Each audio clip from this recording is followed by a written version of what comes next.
اور بھائی گزارش سنے میری، اور بھائی سنے، اللہ آپ کو خوش رکھے۔ اللہ کے بندوں، پیر آتے جاتے رہتے ہیں، قرآن پاک کا سب سے زیادہ ادب ہے۔ آپ چیزوں کو سمجھا کریں، ہمیں بھی آپ گناہگار کر رہے ہیں، کیا ضرورت ہے؟ مثلا پیر صاحب کیا ہوتے ہیں، کیا حیثیت ہے، کیا کرتے ہیں آپ؟ پھر آپ لوگوں کو چاہیے تھا اگر تلاوت ہو رہی تھی تو مجھے کہتے ہیں ذرا ٹھہر کے اندر چلے گئے۔ کتنا یہ مطلب قرآن مجید سننا فرض ہے، آپ اس میں ہار ڈال رہے ہیں، آپ اس میں اٹھ کے، یہ ایسے ہوتا ہے؟ کوئی تلاوت نہ تو ہو رہی ہو تو پیر ہے یا پیر صاحب کا باپ آئے، زیادہ ادب قرآن مجید کا ہے۔ یہ لوگ کیا کہیں گے، ہم نے یہ تربیت کی ہے اپنی قوم کی؟ کیا کرتے ہیں آپ تشریف رکھیں جی۔ اور بیٹا ویڈیو سے زیادہ بھی کوئی ضروری کام دنیا میں اور بھی ہے، بیٹھ جائیں سارے، تشریف رکھیں۔ آپ لوگ مہربانی کریں، تو میں بیمار ہوں، ویسے ہی جانا مشکل ہے، اور ویسے بھی میں نے اس لیے زیادہ جگہوں پہ جانا چھوڑا ہے کہ آپ لوگ توجہ نہیں کرتے، جو اصل کام ہے وہ۔ اب دیکھیں مجھے اتنی تکلیف ہے، یہ پتہ نہیں کتنے دن رہے گی، کہ قرآن مجید کی تلاوت ضروری کام تھا، فرض تھا، اور یہاں کیا ہو رہا ہے؟ آپ سمجھیں، یہ شخصیت پرستی چھوڑ دیں، خدا رسول کی بارگاہ کی حاضری زیادہ بہتر ہے۔ ہم تھوڑی دیر کے لیے دنیا میں آئے، ہم نے چلے جانا ہے۔ عقیدے اور نظریے ہمیشہ رہا کرتے ہیں، ان پر توجہ رہنی چاہیے۔ اللہ تعالی ہمیں محفوظ رکھے۔ آپ لوگ بیٹھ جائیں، اب میں بس تقریر ہی شروع کر رہا ہوں۔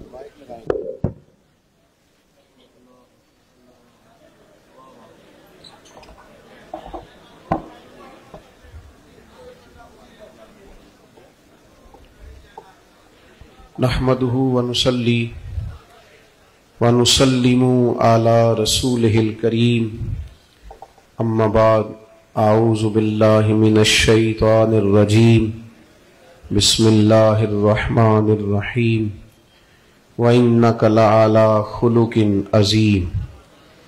صدق اللہ العظیم وصدق رسولہ النبی الکریم الامین۔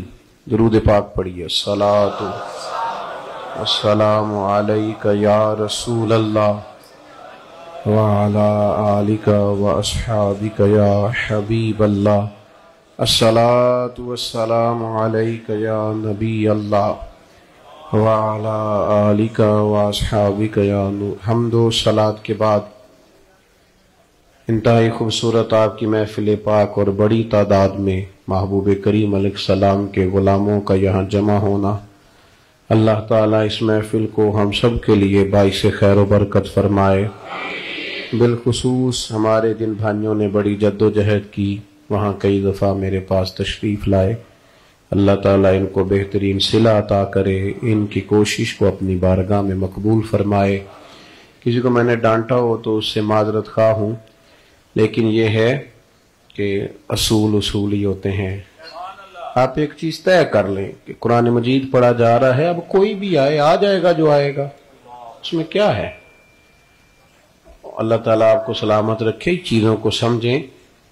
دیکھیں ابلاغ کا، تبلیغ کا مقصود کیا ہوتا ہے؟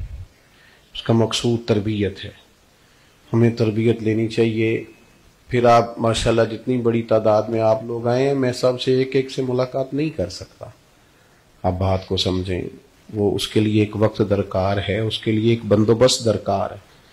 منتظمین کا بھی یہی کہنا ہوتا ہے اور حالات کا تقاضا بھی یہی ہوتا ہے۔ پھر میرے جیسے جو لوگ ہوتے ہیں، انہوں نے تو ایک جگہ پہ تو جانا نہیں ہوتا، تو ایک جگہ پہ ہوتے ہیں تو دوسری جگہ سے فون آ بھی رہے ہوتے ہیں کہ آپ کہاں پہنچ گئے، تو یہ مسائل ہوتے ہیں۔ آپ دوڑ دھوپ کریں گے یا بھاگیں گے تو اس میں دوسروں کو تکلیف ہوتی ہے۔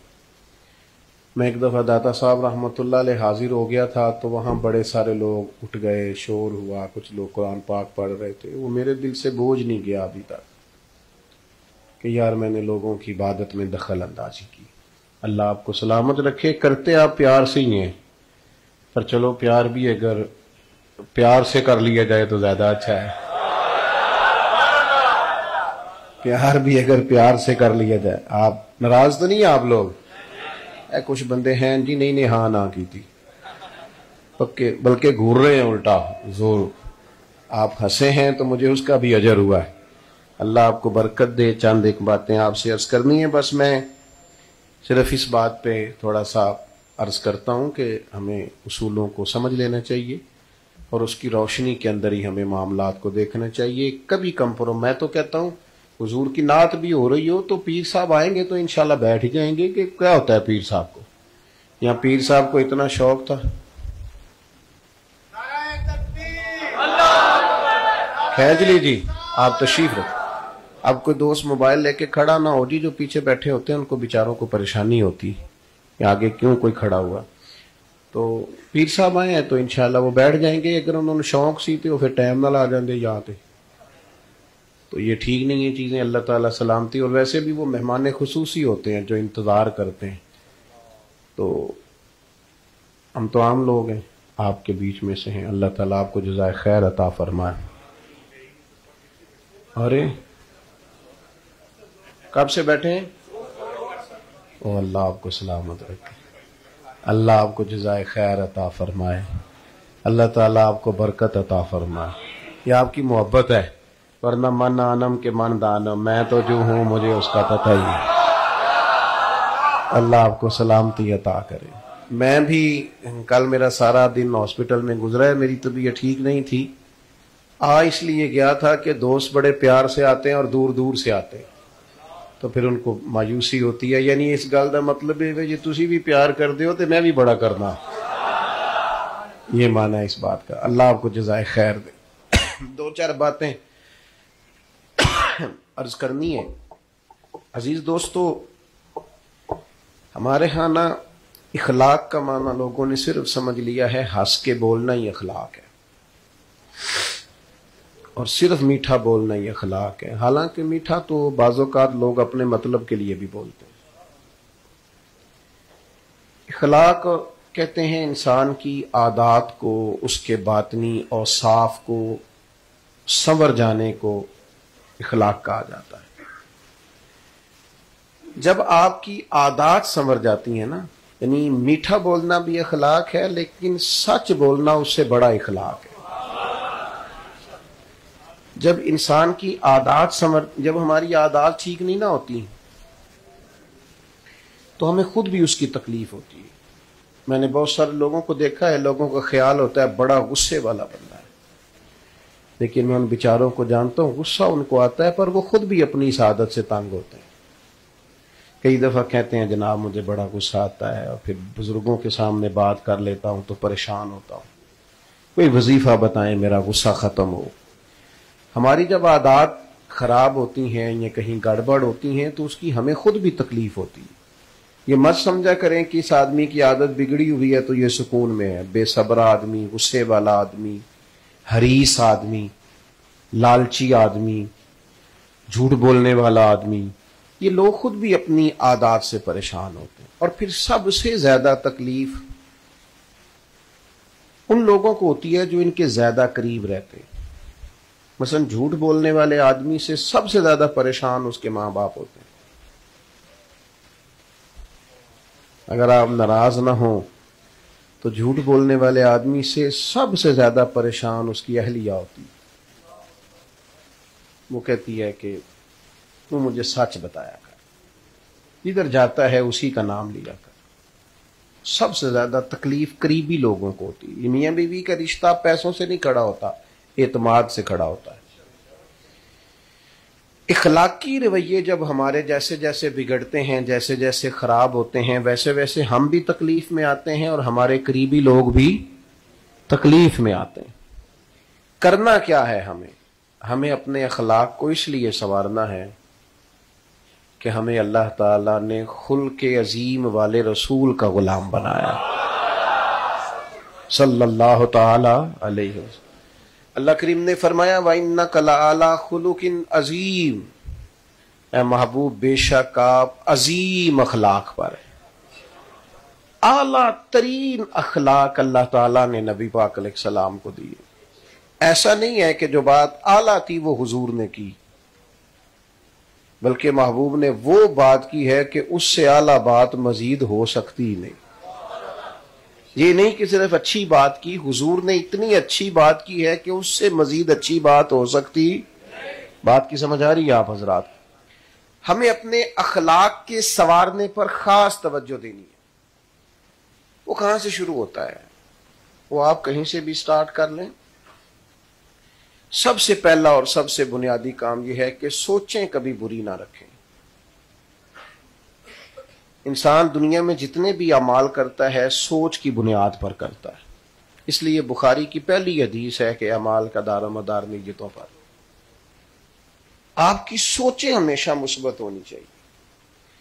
انسان اپنی سوچوں کی بنیاد پر عمل کرتا ہے. آپ کا کسی بندے کے بارے میں خیال ہو جائے نا دنیا دار ہے, دھوکے باز ہے, فراڈیا ہے, تو آپ اسی نقطہ نظر سے اسے ٹریٹ کریں گے. آپ کی ملاقات کے وقت اس بندے کے بارے میں وہی رویہ آپ کا ہوگا. لیکن اگر آپ کا خیال ہونا یار انسان ہے, غلطی ہو ہی جاتی ہے, اسے بہتر کرنا ہے, اچھی سوچ سے آپ ملیں گے تو آپ کو اس بندے سے مل کے تسلی حاصل ہوگی. اس بات کو آپ نے سمجھنا ہے. اچھی سوچیں. ہمارے ہاں یہ ہوتا ہے بدگمانیاں بڑی ہیں. کسی بھی شعبے کو آپ کھول لیں, لوگوں سے پوچھ لیں پولیس والے کس طرح کے ہوتے ہیں. چلیں وابڈا والوں کے بارے میں کیا خیال ہے, ریلوے والے کیسے ہوتے ہیں, پی آئی اے کے ملازمین کیسے ہوتے ہیں, ڈاکٹر کیسے ہوتے ہیں. چلیں مولویوں پیروں کے بارے میں کیا خیال ہے. دیکھیں آپ سب سے زیادہ ہماری باری ایسے ہیں. یعنی کسی بھی ایک شعبے کے بارے میں ہمارا رویہ مثبت نہیں. کیوں؟ اس لیے کہ مزاج بنا دیا گیا ہے. پورے وطن میں اس طرح کا ماحول بنایا گیا ہے کہ سب ایک دوسرے سے دور ہیں, ہر طبقہ ایک دوسرے سے دور ہے. ابھی بچی بیچاری 7-8 سال کی ہوتی ہے تو اس کی اماں اسے کہہ رہی ہوتی ہے کہ جب تو جائیں گی نا ساس کو طلاق بتا جائے گا. تو اس بیچاری کو تو 8 سال کی عمر میں آپ نے بتایا ہے کہ ساس کسی خوفناک چیز کا نام ہے. پھر آپ کیا توقع کرتے ہیں کہ محبت کرے گی جا کے. اخلاقی رویوں میں حسن ظن, اچھا گمان. ادھر دیکھو میرے دوستو, مسلم میں حدیث ہے, نبی پاک علیہ السلام نے فرمایا حسن ظن رکھنا یعنی اچھا سوچنا بھی اچھی عبادت ہے. آپ صرف اچھا سوچیں. آپ کسی بھی نفسیات کے آدمی سے ملاقات کریں گے جو ماہر ہوگا اس شعبے کا ہو, تو آپ اسے کہیں گے میں بے چین رہتا ہوں, پریشان رہتا ہوں, تو سب سے پہلی بات آپ کو یہ کہے گا اچھا سوچا کریں, مثبت رہا کریں, منفی زندگی نہ گزاریں ورنہ تکلیف میں آ جائیں گے. اپنے گمان ہمیشہ اچھے رکھیں. آپ کسی چیز کی اچھی تعبیر کریں. ایک بندہ آپ سے ملا ہے, اس کے چہرے پہ شکن ہے, تو آپ اسے متکبر بھی کہہ سکتے ہیں, کہہ سکتے ہیں یار بڑا تکبر ہے.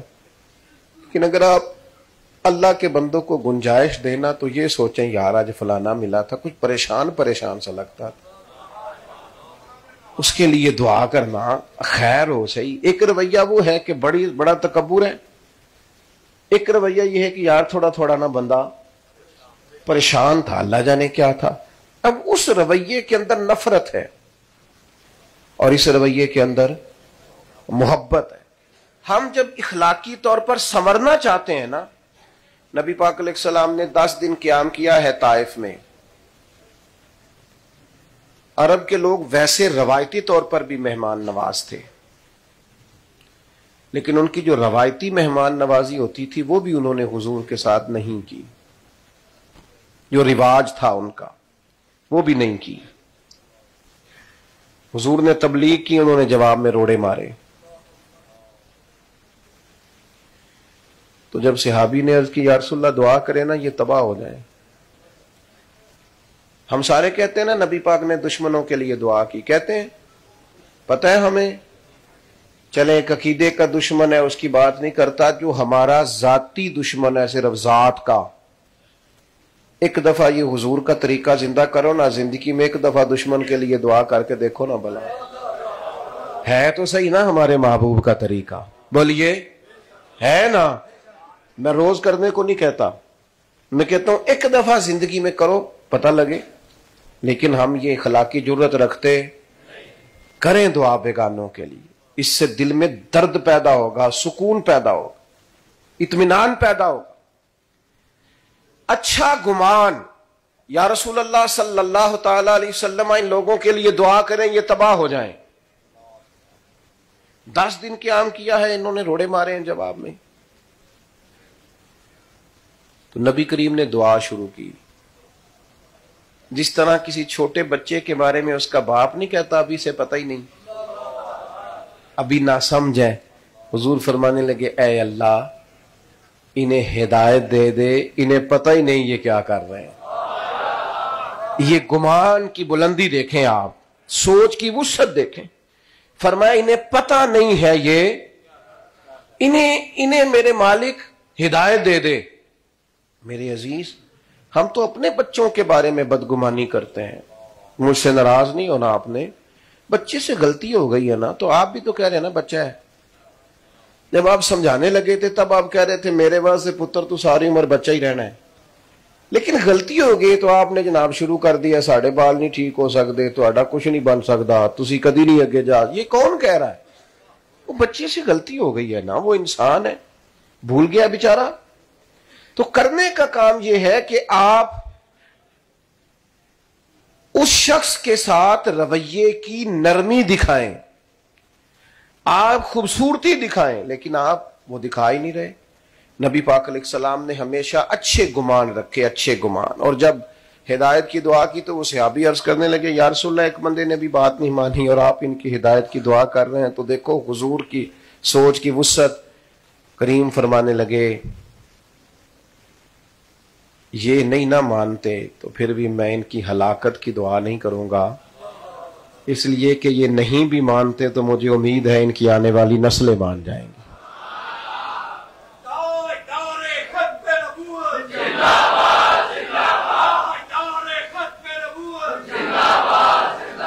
آپ کو سمجھ آ رہی ہے میری بات کی؟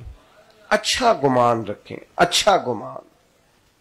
جب آپ کی سوچیں اچھی ہوں گی نا، عمدہ ہوں گی، اس میں بہتری آئے گی، اس رویے میں. یہ میں تھوڑے دن سے نا، یہ جب سے فلسطین کا مسئلہ شروع ہوا ہے، میں بعض لوگوں کو پھول نہیں پھینکنے دیتا، ہار وار نہیں ڈالنے دیتا.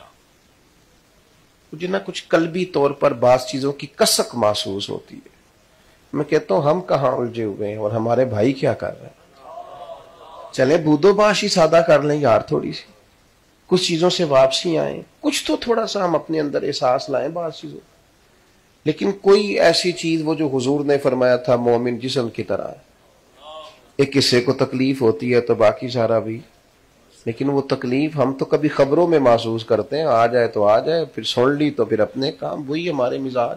اچھے گمان، اچھی سوچیں، نظریاتی طور پر اپنے آپ کو طاقتور کریں. اگر آپ گمان اچھا نہیں کریں گے، اچھا گمان ہمارا ہوتا ہے ایسا ہی، پر وہ زیادہ ہی کوئی اپنا ہونا جس سے پیار ہو. پھر یعنی بیٹی سے غلطی ہو گئی ہے، اس کے سسرال سے شکایت آئی ہے، کسی تو کوئی کام بھی نہیں کرنا آتا، چائے تک ٹھیک نہیں بناتی، تو اب اس کے بارے میں اچھا گمان دے رہے ہیں. ابا جی بھی اور اماں جی بھی کہہ رہے ہیں چھوٹی بچی ہے، انشاءاللہ سیکھتے سیکھتے. تو مہربانی کرو نا یہ فتویٰ بہو کے حق میں بھی دے دو. یہ والا گمان بہو کے حق میں، اسے تو کہتے ہو تیری اماں سکھا کے نکلیا. یہ جو آپ فرمان جاری کر رہے ہیں اپنی بیٹی کے حق میں کہ بیٹی ہے سیکھتے سیکھتے، تو یہ والا فرمان بہو کے حق میں بھی جاری کریں. جب آپ کا داماد، آپ کا بیٹا لڑائی کرتا ہے بہو کے ساتھ تو آپ بہو کو کہتے ہیں پتر آپ تھوڑی احتیاط کیا کریں، تیرا خامند ہے. تو یہ والے دو جملے بیٹی سے بھی بولو، داماد کے حق میں بھی تھوڑی سی گواہی دو تاکہ معاملات.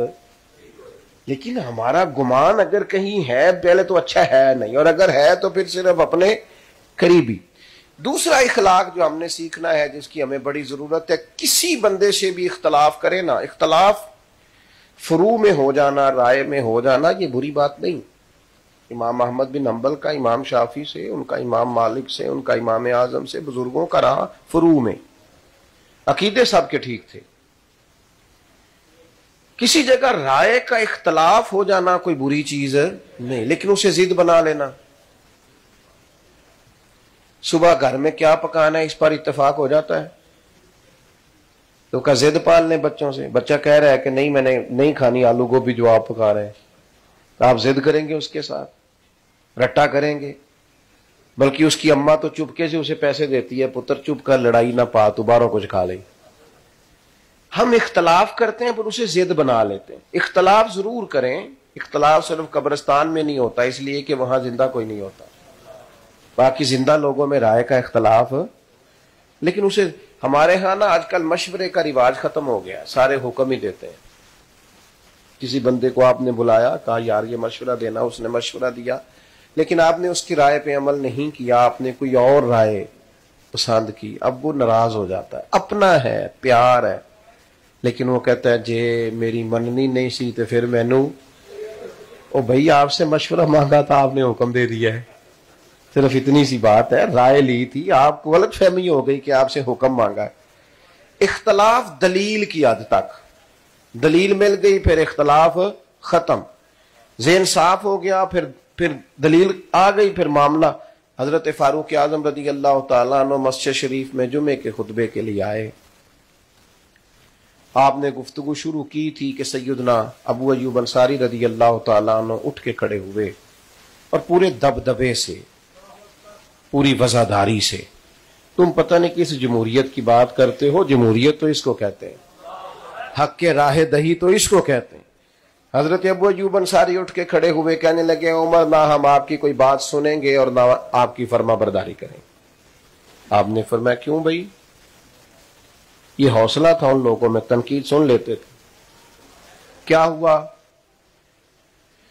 انہوں نے کہا کہ جناب مال غنیمت میں چادریں تقسیم ہوئی، جب سب کو ایک ایک ملی تھی تو پھر آپ نے اسی چادر کا کرتا اور اسی کا تہمت کیسے بنا لیا؟ تو سیدنا عمر خاموش ہیں، اس پر لڑائی نہیں، آپ پر اعتراض ہوا ہے، آپ اس کا جواب دیں. سیدنا فاروق اعظم فرمانے لگے میرا بیٹا جواب دے گا. حضرت عبداللہ ابن عمر کھڑے ہوئے، کہنے لگے مال غنیمت میں سب کو ایک ایک چادر ملی تھی تو مجھے بھی تو ملی تھی نا، میں نے اپنے والی اپنے ابا جی کو دی، کرتا بھی بن گیا، تامت بھی بن گئی. اب انہوں نے جو اعتراض کیا تھا اس کا جواب انہیں بولیے، اعتراض کا جواب بولیے. انہوں نے یہ نہیں آخیا جی پرسوں گل ہوئی سی وہ دسو کیوں ہوئی سی، یہ نہیں کہا انہوں نے. ہم تو وہ جو ہمارے سسرال والوں سے غلطی ہو گئی تھی نا، وہ جب ہماری شادی ہوئی تھی منگنی والے دن جو ان سے غلطی ہو گئی تھی، وہ جب ہمارے اپنے بچے کے بھی بچے ہو جاتے ہیں تب بھی نہیں بھولتے، لڑائی شروع کرتے ہیں اسی جگہ سے. خدا کے بندے بات ختم ہو گئی، اب دل بڑا کر، اختلاف دلیل تک، دلیل مل گئی، اختلاف ختم، کسی نے وضاحت دے دی، معاملہ ختم. حضرت عبداللہ ابن عمر نے جب کہا کہ جناب میں نے اپنے ابا جی کو چادر دے دی تھی، اب کوئی اور نہیں بولا، وہی سیدنا ابو ایوب انصاری کھڑے ہوئے اور کہنے لگے عمر آپ پر میرے ماں باپ قربان ہو، اب آپ بات کریں ہم بات بھی سنیں گے، آپ حکم دیں ہم فرما برداری بھی کریں گے. میرے بھائی آپ اختلاف کریں لیکن اس کو دلیل تک رکھیں، دلیل مل گئی تو اختلاف ختم. ایک تو گمان اچھا رکھیں، اور پھر کسی جگہ کو مسئلہ ہو گیا تو پھر آپ کوشش فرمائیں کہ اس کو دلیل تک رکھا جائے، زید. تیسری بات، اپنی زندگی میں کسی بھی قسم کے تکبر سے بچیں، کوئی بھی ہو، وہ علم کا ہو، وہ عمل کا ہو، وہ نیکی کا ہو، وہ عہدے کا ہو، کسی چیز کا بھی ہو.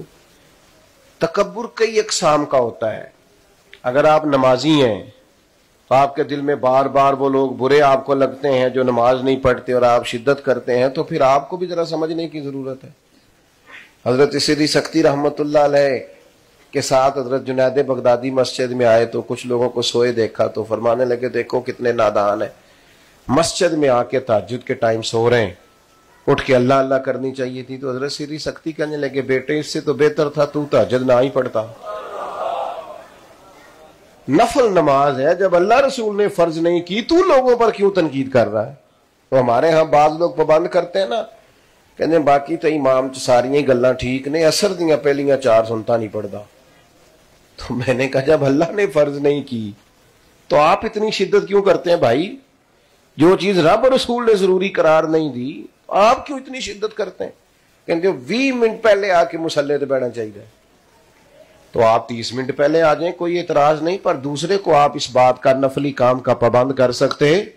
میری بات کی سمجھ آ رہی ہے آپ کو؟ تو ہم کیا کرتے ہیں؟ ہم کسی نہ کسی مقام پر کسی نہ کسی جگہ خود پسندی کا شکار ہو جاتے ہیں. یہاں تک کہ صوفیاء نے لکھا ہے بعض غرباء میں تکبر آ جاتا ہے. غریب آدمی ہے، وہ مالی وسعت نہیں، لیکن وہ بھی بعض لوگوں کو گناہگار سمجھنے لگ جاتا ہے. بعض امیروں کے بارے میں اس کا خیال ہوتا ہے شاید انہوں نے دھوکہ کر کے پیسے کمائے.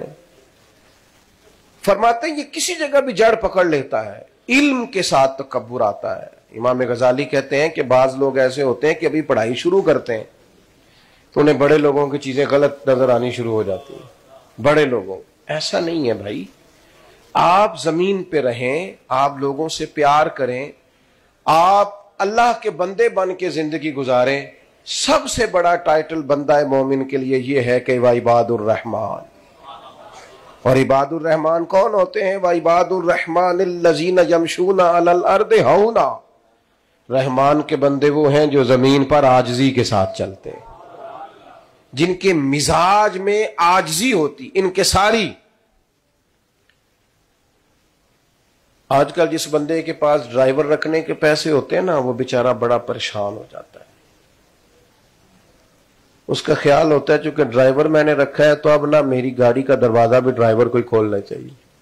میں نے بعض ایسے کمزور لوگ دیکھے ہیں کہ ڈرائیور بچے پہلے دروازہ کھول کے بٹھاتا ہے، پھر ادھر سے آ کے اپنی گاڑی میں بیٹھتا ہے، پھر کہیں اترتا ہے تو پھر دروازہ کھولتا ہے، پھر اس کا آ کے کھولتا ہے. او بھائی کیا ہو گیا تجھے؟ اتنا کو کام تو خود بھی کر سکتا ہے. لیکن یہ مفت کا اپنے اندر چیزیں پیدا کر لینا. دیکھو اللہ تعالیٰ نے ہمارے کریم رسول کو شان دی تو اتنی دی کہ بعد از خدا بزرگ توئی قصہ مختصر. اتنی بڑی عظمت عطا کی اللہ تعالیٰ نے. لیکن صحابہ فرماتے ہیں کہ نبی پاک اگر ہم مسجد نبی کی اینٹیں اٹھا کے لا رہے تھے نا، مسجد تعمیر ہو رہی تھی. سنو نا یار، یہ پیر صاحب بھی سنے، مفتی صاحب بھی سنے، ڈاکٹر صاحب بھی سنے، پروفیسر صاحب بھی سنے، ٹیچر صاحب بھی سنے، سب سنے، سب کو پتا ہے اس بات کا. صحابہ فرماتے مسجد تعمیر ہو رہی تھی تو ہم اینٹیں اٹھا کے لا رہے تھے تو مدینے والے محبوب بھی اینٹیں اٹھا کے لا رہے. لگے جو مزدور شاہ ایسا، نہ دھن نہ دولت سربراہ ایسا، عرش نشیں کا زمین پہ گھر ہے میرا پیغمبر عظیم تر. اسیر دشمن کی چاہ میں بھی مخالفوں کی نگاہ میں بھی، اسیر دشمن کی چاہ میں بھی اور مخالفوں کی نگاہ میں بھی، مخالفوں کی نگاہ میں بھی امی ہے، صادق ہے، معتبر ہے، میرا پیغمبر عظیم تر ہے. تاجدار ختم نبوت زندہ باد، تاجدار ختم نبوت زندہ باد، میرے عزیز نبی پاک علیہ السلام ایک مقام پہ صحابہ فرماتے ہیں جمع ہوئے تو کھانا پکانا تھا. تو ایک صحابی نے کہا میں گوشت تیار کرتا ہوں، ایک نے کہا میں چولہا جلاتا ہوں، ایک نے کہا میں برتن سمیٹتا ہوں. تو حضور فرمانے لگے میں لکڑیاں اکٹھی کر کے لاتا ہوں، میں لکڑیاں اکٹھی کر کے لاتا ہوں، آگ بھی تو جلانی ہے نا. ایسا کر نہ لیں ویسے سارے مل کے. وہ ایک بزرگ ایک دفعہ مجھے کہنے لگے اے منڈے مینوں سلام نہیں کر دے. میں نے کہا یہ تو اعتراض ہی نہیں. اعتراض تو یہ بن سکتا ہے کہ یہ میری سلام کا جواب نہیں دیتے. اگر یہ سلام نہیں کرتے تو آپ بسم اللہ کریں، آپ کر لیا کریں. اگر یہ جواب نہ دیں تو پھر اس میں اعتراض. لیکن یہ کیا بات ہوئی کہ سارے مجھے ہی سلام کریں کیونکہ میں پیر صاحب ہوں، میں علامہ صاحب ہوں، میں بزرگ صاحب ہوں؟ یہ کیوں آپ نے فرض کر لیا بلا وجہ؟ آپ نارمل زندگی گزارے روٹین میں، اس میں بہتری رہے گی، آسان رہتا ہے بندہ. یہ جو لوگ پروٹوکول کے عادی ہو جاتے ہیں نا، یہ پروٹوکول دینے والے پریشان نہیں ہوتے، لینے والے زیادہ پریشان ہوتے. آپ کو کیا بتائیں، بندے کی کوئی پرسنل لائف ہی نہیں رہتی، تو کوئی کام ہی نہیں بیچارہ کر سکتا، ادھر ادھر بھی نہیں جا سکتا کچھ لینے دینے، ایک قیدیوں جیسی زندگی گزارتا ہے. اللہ تعالیٰ اپنا فضل فرمائے اور رحمت کرے سب پر. تو اپنے مزاج میں عاجزی، انکساری. ایک شام سے ایک شخص حضور سے ملنے آئے. غریب آدمی نا بیچارہ ڈرتا بڑا ہے، کیونکہ بندے کے پاس گاڑی نہ ہو تو پھر گاڑی میں بیٹھنے کا طریقہ بھی نہیں ہوتا. جدے گھر دانے وہ دے کملے بھی سیانے. تو بیچارہ ڈر رہا تھا، سہم رہا تھا. مسجد نبی میں آیا تو نبی کریم نے فرمایا ڈرتے کیوں ہو؟ آپ کی توجہ ہے میری بات پر؟ بس میں سمیٹنے لگا ہوں بڑی جلدی بات. ڈرتے کیوں ہو؟ سہمے ہوئے کیوں ہو؟ تو کہنے لگا یا رسول اللہ میں مدینے کی حکومت کے سربراہ کے پاس آیا ہوں، ڈر لگتا ہے کوئی ایسی بات نہ ہو جائے. دیکھو بات کہاں کی تھی، حضور کہاں پہنچ گئے. کریم کی آنکھوں میں آنسو چھلکے اور حضور فرمانے لگے تو کسی بادشاہ کے پاس نہیں آیا. یہ دیکھو حضور کو کہاں کہاں اپنی اماں کی یاد آئی. حضور اپنی والدہ کو یاد کرنے لگے. کریم فرمانے لگے تو اس بیٹے کے پاس آیا ہے جس کی ماں گوشت کے خشک ٹکڑے کھا کے بھی گزارا کر لیتی، خشک ٹکڑے کھا کے بھی گزارا کر لیتی تھی. میرے بھائی یاد رکھنا اپنی دیکھو نا، کسی نے کہا تھا اب تو گاؤں سے آ کر پڑھنے والے بھول ہی گئے کس کی ماں نے کتنا زیور بیچا تھا. اب تو بھول گئے لوگ، اب یاد ہی نہیں رکھتے کہ وہ کیا تھے. تو کبھی بھی تکبر کا شکار نہ ہو. ہمارے ہاں بعض پڑھے لکھے نوجوانوں میں یہ غلط فہمی ہوتی ہے. ایک دفعہ میں سفر کر رہا تھا، فلائٹ میں تھے ہم لوگ، عمرے کی فلائٹ تھی. تو ایک بزرگ بیچارے آئے. سارے لوگ نہیں ٹریول کرتے زیادہ، کچھ عمرے والے بیچارے کمیٹیاں ڈال کے بھی جاتے ہیں. محبت والے لوگ ہوتے ہیں، بڑی مشکل سے پیسہ کر کے جمع کرتے ہیں. بڑی امید ہے سرکار قدموں میں بلائے، اور کرم کی جب نظر ہوگی، کرم کی جب نظر ہوگی مدینے ہم بھی جائیں گے. اور یہ دیکھو شاہ کا انداز ہے نا بات کرنے کا. کہتے ہیں نہیں نا ہماری کوئی سنتا تو نہ سنے، بڑی امید ہے سرکار قدموں میں بلائیں گے. کرم کی جب نظر ہوگی مدینے، اور اگر جانا مدینے میں ہوا ہم غم کے ماروں کا تو مکینے گنبد خضرا کو حال دل سنائیں گے. حضور کی بارگاہ میں عرض کریں کہ نہیں کوئی سنتا تو نہ سنائیں گے نا. حال دل اور روزے دے دوالے نے غلامہ دیاں ٹولیاں، اب دیکھو نا ایک پیا سنن ہے کروڑاں دیا بولیاں. اور میرے بالکل آگے ایک بابا جی تھے. ایک دفعہ تو وہ کاپی سے دیکھ کے سلام پڑھ رہے تھے، کاپی سے دیکھ کے. تو وہ کئی دفعہ تلفظ بھی ٹھیک نہیں ہوتا تو بھولتے، تو مجھے کہنے لگے اے حضرت صاحب ہے کیے. وہ میں کاپی پڑھ کے انہوں دی لپیٹ کے جیب چپائی. میں کہ تسی اپنی بولی چ گل کرو، سرکار نو ساریاں بولی جاؤں گی. ہاں آپ اپنی لفظ تاثیر سے بنتے ہیں، تلفظ سے نہیں. اہل دل آج بھی ہیں اہل زباں سے آگے. تو بزرگ چڑھے فلائٹ میں. تو اب ہمارے ہاں تو بس میں بیٹھنے کا رواج ہوتا ہے، تو جہاں ان کو جگہ ملی وہ بیٹھ گئے. تو عملے والے ان سے بحث کرنے لگے کہ جناب آپ سیٹ نمبر دیکھیں اور اپنی سیٹ پہ چلیں. تو ہمارے پیچھے ایک جوان بیٹھا تھا، وہ کہنے لگا ساڈے پنڈ دے بندے نہیں ٹھیک ہو سکتے. دیکھو یہ انہیں کدوں سیانے ہونا ہے، دنیا کتنے پہنچ گئی. تو میں نے انہیں کہا بابا جی آپ کے گاؤں کے ہیں؟ کہنے لگے ہاں. میں نے کہا کتنے پڑھے ہوئے ہیں آپ؟ اس نے کوئی ایم بی اے یا بی بی اے غالباً اپنی تعلیم بتائی. تو میں نے کہا اگر ڈگری پاس ہوتی نا آپ کی تو آج میں نے پھاڑ دینی تھی. خدا کے بندے اگر تجھے پتہ چل گیا تھا یہ تیرے گاؤں کے بابا جی ہیں، پھر تو تجھے اٹھ کے انہیں دروازے سے تھام کے لانا چاہیے تھا، اور خود انہیں بٹھا کے سیٹ بیلٹ باندھ کے پانی کی بوتل دے کے کہنا چاہیے تھا فکر نہیں کرنی، دوبارہ بھی آواز دے لینا میں وہاں بیٹھا ہوں. علم تو آدمی کو عاجزی سکھاتا ہے، اور تو کہہ رہا جاہل ہے ان کو پتہ ہی کوئی نہیں. تو پڑھا لکھا ہوتا تو تیرا اخلاق بتاتا. یہاں کسی دو بندوں کی لڑائی ہو جائے، تجھے پڑھا لکھا ہوتا ہے، لوگ اسے سمجھاتے ہیں کہ ان پڑھ کو سمجھاتے ہیں. کہنے یار تو تے سیانا بیانا ہے نا، تو تے پڑھیا لکھیا ہے نا، تو تجھے پاسے علم ہونا چاہیے، تکبر نہیں، عاجزی. اور چوتھی اور آخری بات، اپنی طبیعت میں خیر خواہی پیدا کرے. یہ بہت بڑا اخلاق ہے. ہمیں نا آہستہ آہستہ کر کے لالچی بنایا گیا. کوئی شخص بغیر نفع کے چند قدم اٹھانے کو تیار نہیں.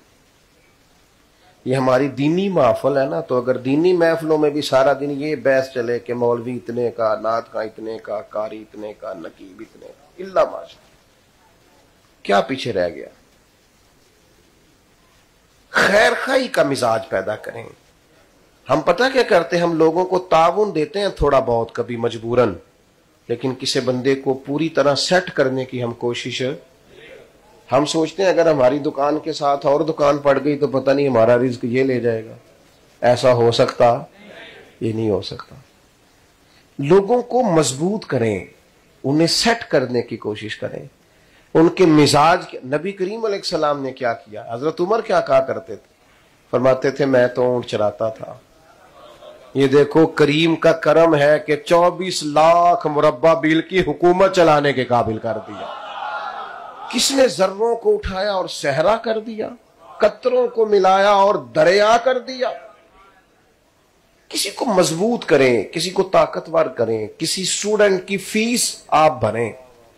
لوگوں کو امداد دے دے کے انہیں بھکاری نہ بنائیں، ہر وقت لینے والا نہ بنائیں، بلکہ انہیں کہیں کہ طاقتور بنو. امام مالک سے امام اعظم نے ان کی والدہ سے کہا تھا میں تیرے گھر کا خرچہ دوں گا، بیٹے کو پڑھا. لوگوں کو مضبوط کرنا ہے ہم نے. ہم صرف اور صرف امداد باہمی کے قائل ہیں، اور وہ بھی چند سکوں کی حد تک. آپ اپنی مزاج کے اندر خیر خواہی لائیں، کسی کا بھلا کرنے کی کوشش کریں. آپ یقین کریں ایک بندے کا کھانا دو بھی کھا سکتے ہیں، شرط یہ ہے کہ دل میں گنجائش ہو. دو کا کھانا تین بھی کھا سکتے ہیں، شرط یہ ہے کہ دل میں. وہ درویش کہتے ہیں کہ دو دنیا دار تھے لالچی سے، ان سے کہا گیا، ان کے یہاں ہاتھ باندھ دیے گئے لکڑیاں رکھ کے، وہ بازو ٹوٹ جائے خدا نہ خواستہ تو پرانے لوگ لکڑی سے باندھ دیتے تھے نا، حرکت نہ کرے. بازو باندھ کے کہا کہ کھانا کھاؤ، تو انہوں نے یوں اٹھائے لقمے. دو بندے تھے تو یوں پھینکتے تو کپڑے سارے بھرتے. تو دو درویش تھے اللہ والے، ان کے بھی بازو باندھ دیے. فرمایا تم بھی دونوں کھانا کھاؤ. انہوں نے کہا مشکل ہی نہیں، ایک دوسرے کے منہ میں لقمے ڈالنے شروع کر دیے. نے کہا کوئی مشکل کام نہیں. کیوں؟ اس لیے کہ جب آپ کسی کا بھلا کریں گے تو اس سے کبھی بھی نقصان نہیں ہوگا. خیر خواہی کا مزاج. میرا نالائق بچہ اگر نہیں پڑھتا اور میں نے بڑی جدوجہد کر لی ہے، اور گلی میں کسی غریب کا بچہ لائق ہے، تھوڑا سا اس کی فیس کا بوجھ نہ اٹھا لیں، اسے تیار نہ کر دیں. کوئی ایسا ماحول نہ بنائیں کہ جس سے لوگ مضبوط ہونے شروع ہو جائیں. ایک بندہ مضبوط ہو تو اس کا پورا خاندان مضبوط ہو جاتا ہے. لیکن ہماری طبیعتوں میں خیر خواہی نہیں ہے. ہم خیر خواہی نہیں کرتے، بھلا نہیں کرتے، لالچی بنایا گیا ہمیں. میں بات سمیٹ رہا ہوں. مجھے آپ دوستوں کی تکلیف کا احساس ہے. اللہ تعالیٰ کبھی پھر موقع بنائے تو کسی کھلی جگہ پہ بندوبست کریں گے انشاءاللہ تعالی. بس بات ختم ہو رہی. ظاہر ہے جو زیادہ تکلیف میں کھڑا ہے اسے اللہ اجر بھی زیادہ عطا کرے گا. یہ تو کرم کی بات ہے نا. میں بس بات سمیٹ رہا ہوں، آپ توجہ فرمائیے گا. بھلا کرنا ہے ہم نے کسی کا، کسی کی خیر خواہی کرنی ہے. کسی بھی شخص کے معاملے میں جو کچھ ہم اس کے لیے کر سکتے ہیں ہمیں اس سے پیچھے. اللہ کے پیارے رسول صلی اللہ تعالی علیہ وسلم سے حضرت تمیم داری نے پوچھا تھا دین کیا ہے، تو حضور نے فرمایا دین النصیحہ. دین سارا ہی خیر خواہی کا نام، بھلا کریں. اور سب سے زیادہ بھلا کیا ہے؟ لوگوں کو اچھا مشورہ دیں. کوئی شخص آ کے آپ سے آپ کے سامنے اپنے والد کی شکایت کریں، اہلیہ کی شکایت کریں، تو اسے ان کے حق میں قائل کریں. جلتی پر تیل ڈالنے کی کوشش ہے. حضور نے فرمایا تو دو لوگوں میں صلح کرا دے، اللہ 2 حج اور 2 عمرے کا ثواب عطا کرے. اپنی طبیعت اس طرح کی بنائیں کہ مجھ سے کسی کا فائدہ ہو جائے، مجھ سے کسی کا نفع ہو جائے، کچھ کسی کو مل جائے. میں نے ایسے ٹیچرز دیکھے ہیں جو رات کو امتحانات کے دنوں میں اپنے گھر سے چائے پکوا کے لاتے ہیں اور بچوں کو کہتے ہیں پتر پڑھائی، پیپر قریب آ گیا پڑھو. حالانکہ انہیں کوئی یہ توقع تھوڑی ہوتی ہے کہ یہ مجھے تنخواہ دے گا کل کو لا کے، لیکن یہ خیر خواہی ہے، اس کا صبح قیامت اجر ہوگا. تو سب سے پہلی گزارش یہ کہ سوچیں اچھی رکھیں. دوسرا کسی سے اختلاف ہو جائے تو دلیل کی حد تک رکھیں. اور تیسری گزارش آپ حضرات کی خدمت میں نے یہ کی ہے کہ تکبر کبھی پیدا نہ ہونے دیں. اور چوتھی بات یہ ہے کہ کوشش کریں ہماری وجہ سے کسی کا کوئی فائدہ ہو جائے۔ اللہ تعالیٰ اس حاضری کو قبولیت کا شرف عطا فرمائے۔